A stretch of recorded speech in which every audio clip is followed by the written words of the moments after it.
নবীজি যখন মেরাজে গেলেন, মেরাজ থেকে যখন জমিনের মধ্যে আসলেন, সাহাবীরা প্রশ্ন করেছিলেন, ইয়া রাসূলুল্লাহ, ইয়া হাবিবাল্লাহ, গেল রাত্রে আপনি মেরাজ করেছেন, ঊর্ধ্বগমন আপনার হয়েছে, আল্লাহ রাব্বুল আলামিন আপনাকে ঘুরে ঘুরে জান্নাত, জাহান্নাম, লৌহ কালাম আর সব কিছু আপনি ঘুরে ঘুরে সফর করিয়েছেন গো নবী।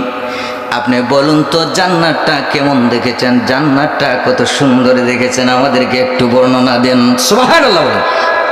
নবীজি বললেন, আমার সাহাবীরা, আল্লাহ রাব্বুল আলামিন আমাকে ঘুরে ঘুরে সব কিছু সফর করিয়েছেন, এর মধ্যে তোমরা জান্নাতের বর্ণনা জানতে চাইলা, জান্নাতের নিদর্শন আমার কাছে জানতে চাইলা, জান্নাতের নমুনা আমার কাছে জানতে চাইলা, জান্নাতের আলোচনা, জান্নাতটা কেমন জানতে চাইলা। আমি কারণ কি বুঝলাম না।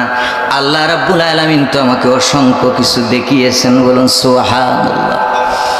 সাহাবীরা বললেন, ইয়া রাসূলুল্লাহ, ইয়া হাবিবাল্লাহ, আপনার পবিত্র জবান মুবারক দিয়ে অনেক সময় জান্নাতের বর্ণনা আপনি দিয়েছেন, কত সুন্দর, কত চমৎকার।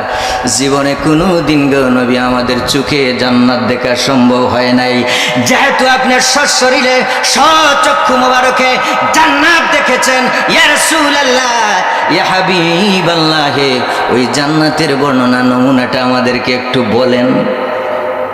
নবীজি ডাক দিয়ে বললেন, ও সাহাবীরা, মালার আইনুল ফিল জান্নাহ, এত সুন্দর চমৎকার জান্নাত আমি মেরাজের রজনীতে আল্লাহ রাব্বুল আলামিন আমাকে ঘুরে ঘুরে সফর করিয়েছেন, আমি ভ্রমণ করেছি, আমি জান্নাতটা দেখেছি রে সাহাবীরা, পৃথিবীর কোনো মানুষ এই জান্নাত দেখা সম্ভব হয় নাই।